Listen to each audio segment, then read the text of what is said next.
Hello viewers, thank you once again for switching on. I'm your host, none other than Mr. Spotter Fred. We want to continue doing what we like doing most. Friends, you realize that financial reporting is becoming easier and easier because of what we are doing, right? So we are saying financial reporting.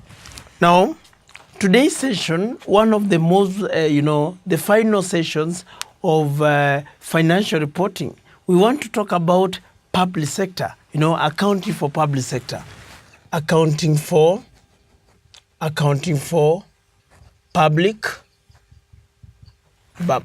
sector,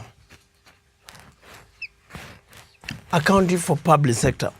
Now remember, friends, public sector accounting is moving from the cash basis to accrual basis, and is from a cash basis to accrual basis with the help of accounted for with the help of IPSAS. Friends, IPSAS is the International Public Sector Accounting Standards. IPSAS is International Public Sector Accounting Standards. These are globally acceptable standards which are used to account for public sector. So remember, we are saying IPSAS. This is the International Public Sector, International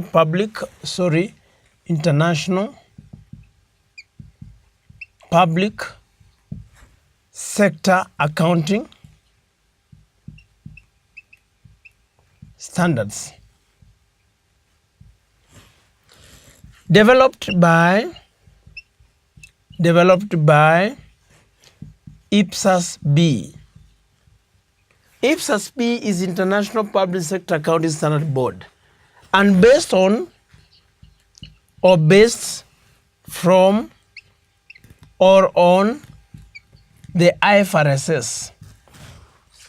Now friends, IPSAS aims to improve the quality of general purpose financial reporting by public sector entities, leading to better informed assessments of the resource allocation decisions made by governments, thereby increasing transparency and accountability. The scope of IPSAS is that IPSAS are accounting standards for application by national governments, regional, state, provincial, territorial governments, local, e.g. city, town, government and related governmental entities, e.g. agencies, boards and commissions. IPSAS standards are widely used by intergovernmental organizations or institutions. IPSAS do not apply to government business enterprises. IPSAS are based on the International Financial Reporting Standards, formerly known as International Accounting Standards. IFRSs are issued by the International Accounting Standards Board, while IPSAS are issued by the IPSAS Board, IPSAS-B.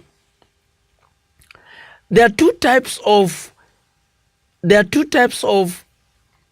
public sector accounting standards.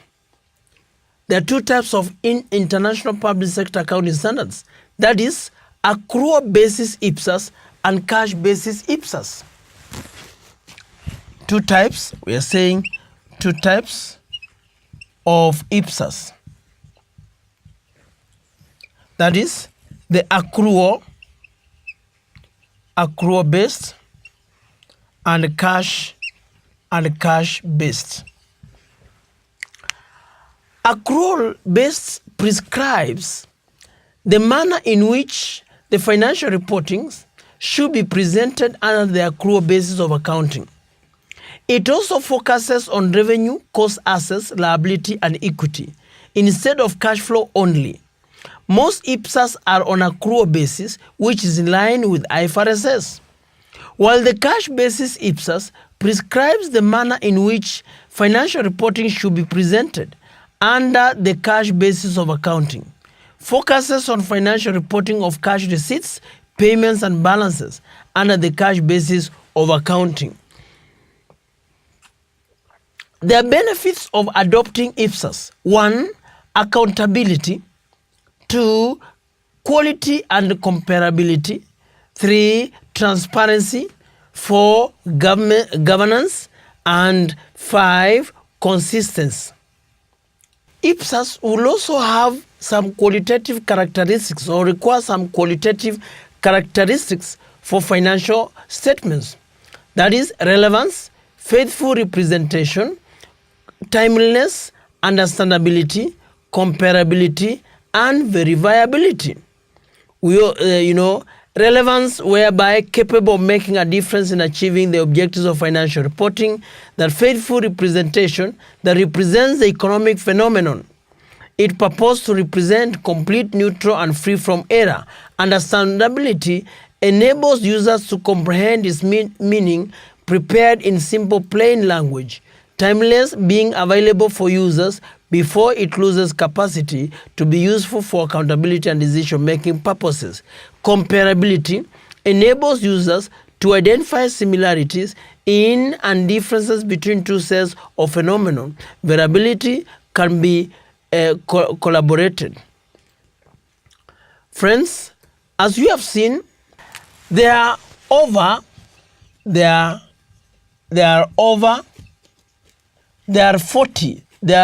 40 IPSAS, meaning I meant over 30. There are over 30, or let me say, to be precise, there are 40 IPSAS. All these IPSAS, some of them have been developed, mainly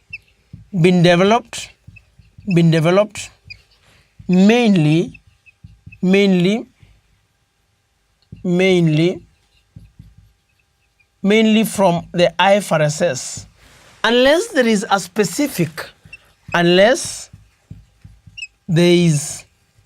specific issue for public sector that has not been addressed by the IFRS.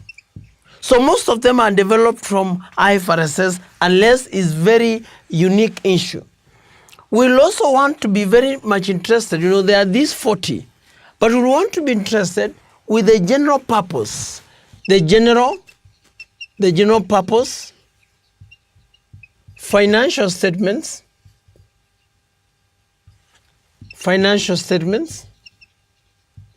for public sector.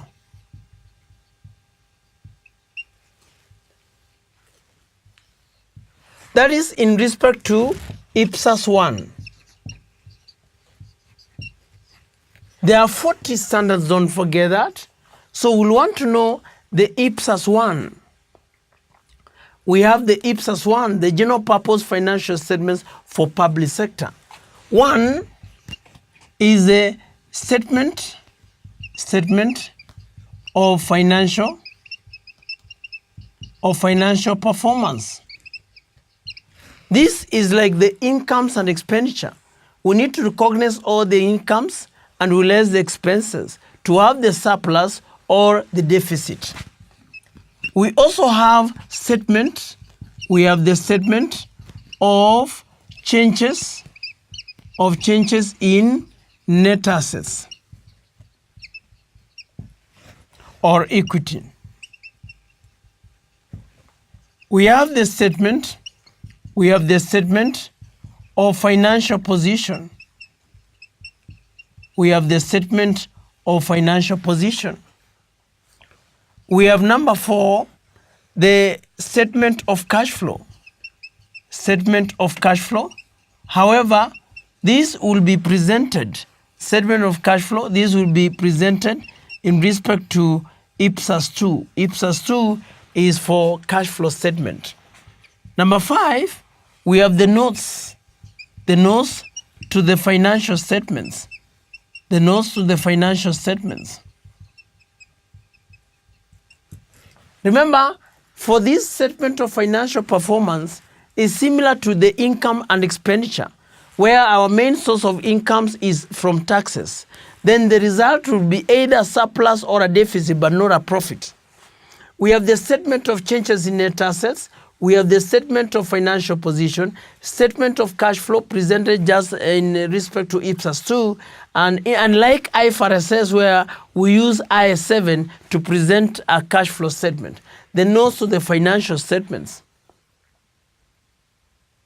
We can also mention, before we look at the formats, we can also mention some of the other standards.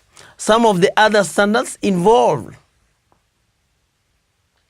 The other standards involved.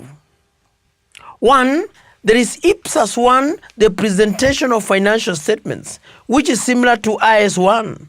IPSAS 2, cash flow statements, that is IPSAS 2, which is in respect to the IPSAS, the IAS 7 in the cash flow in the IFRS. IPSAS 3, accounting policies, changes in accounting estimates and errors similar to or based on IAS 8. IPSAS 4, the effects of changes in foreign exchange rates based on IAS 21. The IPSAS 5 is about borrowing costs, which is also based on IAS 23. We have the IPSAS 6 consolidated and separate financial statements based on IAS 27. We have IPSAS 7 investment in an associate based on IAS 28.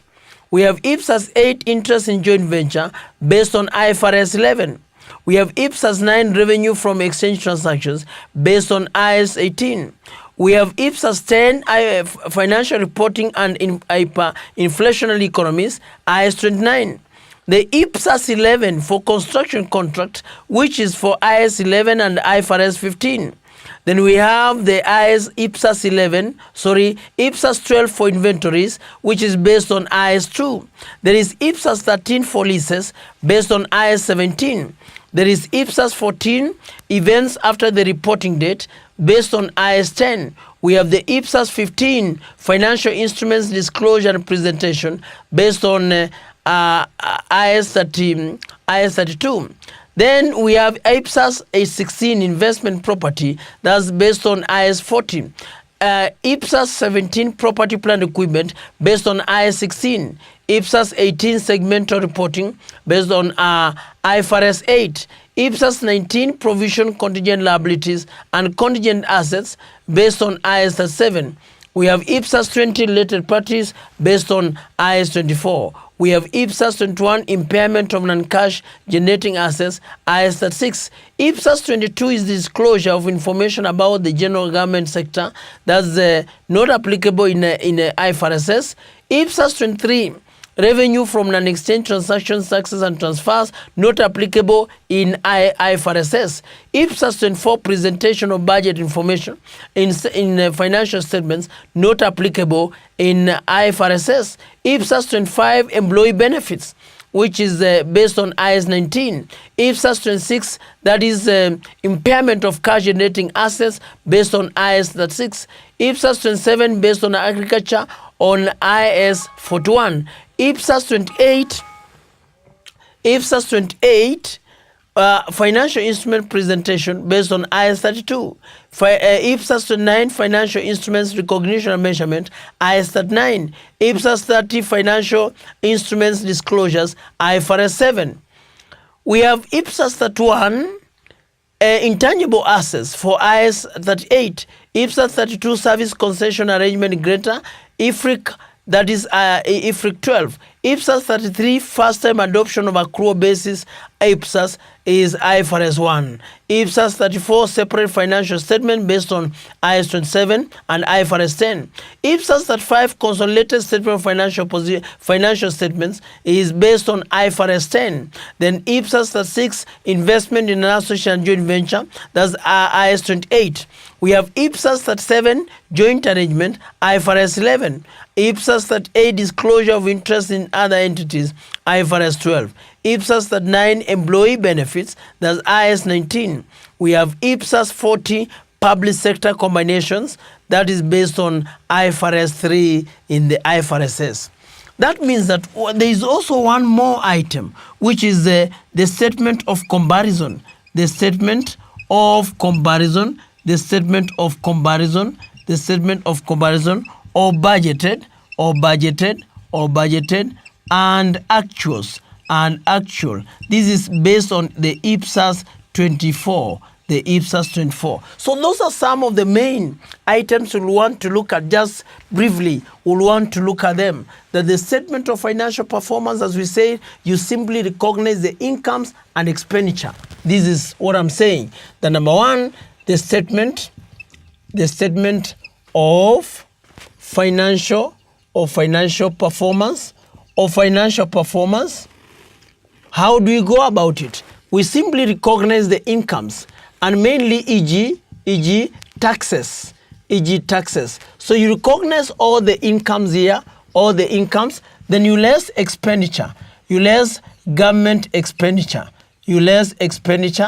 and that is what you do, so you get the surplus. You'll have the surplus stroke deficit.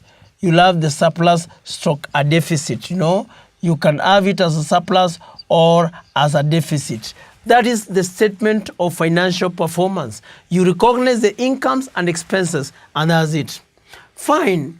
We may also have some incomes from exchange transaction, exchange rate transactions, or there are also those non-exchange rate transactions. Non-exchange rate transactions are mainly taxes. Exchange rate transactions are those in the process of offshore investments and all that. Then we have the statement of changes in net assets. Another item, the statement of changes in net assets. For the year. How do we prepare this? Statement of changes in net assets. You simply have the accumulated surpluses brought down. Accumulated surpluses brought down. Then we have the surplus or deficit for the year. It may be a surplus or it may be a deficit. We may have transfer to reserves. If there is a transfer to reserves, maybe there is a transfer from consolidated reserves. Fine, that's it. So we have it, and in that case, we'll get our accumulated surpluses. Carried down. Accumulated surpluses carried down. That's what you do. But remember that this one can still be reported under statement of financial performance. Fine. Then from that, we also have number 3. Number 3 is a statement of financial position. Statement of financial position. Just in summary, you need to remember that we are going to recognize the assets, and the assets we have non-current. Assets, right? Then we also have the current assets. This is just summary. This is a summary. We get the total assets. Then we have the equity.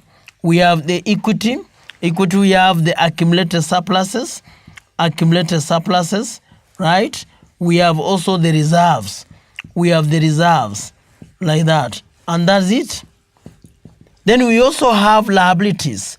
Friends, here we have the non-current, just as usual, non-current liabilities, and we also have the current liabilities, like that. Then you, as usual, you get the total equity and the total equity liabilities. That's what you do. So you simply have, you need to remember that this item must always agree with this item here. That's what you need to remember. That's just a summary of how you prepare the statement of financial position. How about the statement of cash flow? The statement of cash flow is also very straightforward. The statement of cash flow is also very straightforward. The statement of cash flow The statement of cash flow is also very straightforward. You simply have the cash flows from operations, cash flows from operations, we also have that. You have things like receipts, you have the receipts like taxes, e.g. taxes. Then you have the payments, so you subtract the payments here to get the net, the net cash flows, from operating activities. Then you also bring in the cash flows from investing activities. Maybe there is purchase of an asset, purchase of assets, right? Sale of assets. So we have these items. Then you get the net. You get the net. This figure can either be a positive or a negative. Then you also get this as well, a positive or negative. That's the net. The net cash flows from investing activities. Then we have the cash flows from financing activities. The cash flows from financing activities, you have receipt of borrowings. We have received some borrowings. So there are some borrowings we have received like donations. Then there is repayment of borrowings. That's what you do. We have the net cash flows from financing activities. It can be a cash outflow. Then you have all this, you add all that, then that is the net changes. The net changes in cash and cash equivalent. Then we add cash and cash equivalent brought down. Then you have the cash and cash equivalent carried down. So that's what you do. That's just a summary of a cash flow statement for public sector. It's not any big difference with what we did under IFRS. It's not any big difference. Another item that we want to do is the item 6 first, the statement of comparison. Statement of comparison of budgeted and actual. Sometimes we call this a budget outturn, budget outturn statement. This one, you're going to have maybe the original budget.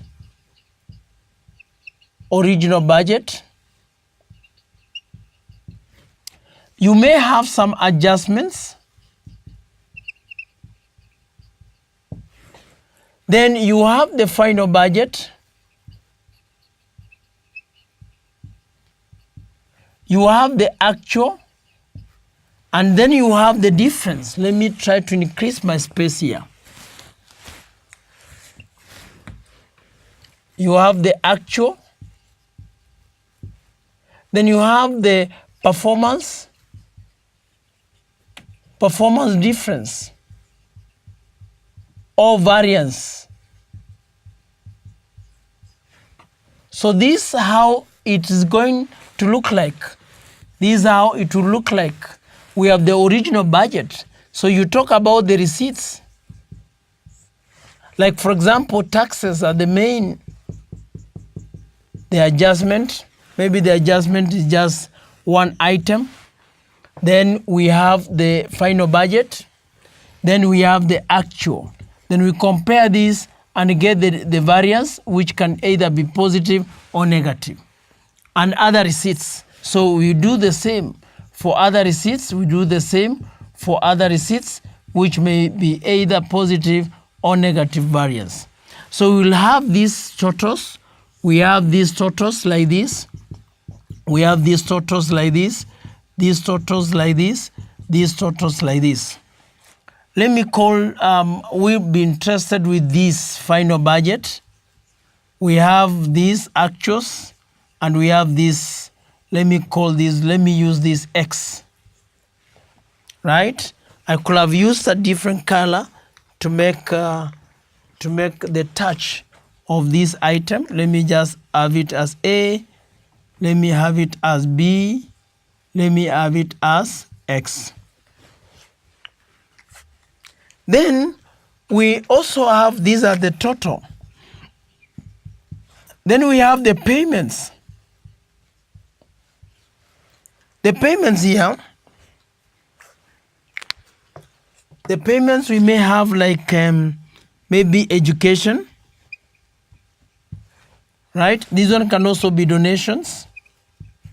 Education, we put those figures here, we put these figures here, we put these figures here, and maybe others. Others like this, others like this, others like this. So we get the total. We get the total. We are so much interested with the final and the difference. So we can call this one C, this one D, and let me say this one is Y. Then we come and talk about the surplus. Surplus or deficit. How do we go about it? So this one is definitely you take this.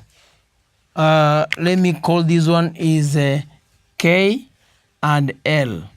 They are unique, you know. We don't need them. So we can put the K minus L here. Then we take this one. This one is M and N. So this one is M minus N. Not a big deal. This one is A minus C. Let me put now, let me use this. So this one will be, we need this A minus C. Then this one, we also need it B minus D. Then we also have this. I can call this an element like this. Let me have it as X. Let me call this one DE. The E, which is equal to A minus C. This one, let me call this one is F, which will be B minus D. Let me also call this one Z. Let me first put the item. This is Z. This is Z, like that. So how do we get Z? Z, we can get it by X plus Y, or Z can be equal to E minus F. So we can get our Z in either way. We either take this item, we either have this item minus this item to get Z, or we have this item minus this item, or add X plus Y to get Z, or X minus Y, E minus F. E, this is E minus F to get Z. So friends, this is just a summary. This is just a summary of what you expected to do. When it comes to the notes to the financial statements, friends, you only need to explain or give explanations on the details of the figures that you have reported in the financial statements and the figures that you have not reported for purposes of understanding and the relevant policies or the relevant international public sector accounting standards that you have used in presenting some items for easy understanding. So that's what will be required. Remember, the general purpose financial statements, you need to prepare the statement of financial performance, you prepare the statement of changes in net assets, you prepare the statement of financial position, you prepare the statement of cash flow if required, you prepare the statement of the statement of comparison of budgeted and actual. You also prepare the notes to the financial statements. So this was just a recap and a summary, and we have also summarized all the standards that are required. But I will also advise you to get our book, and you'll be able to get the details of the standards themselves for practice. Now, we want to move on to the next lesson when we'll be able to do an illustration. We want to do several illustrations in respect to maybe budget outturn and the financial statements for the purpose of better and wider understanding. Friends, we have come to the end of this lesson. I wish you the best until the next lesson when we'll be doing illustrative examples. Thank you.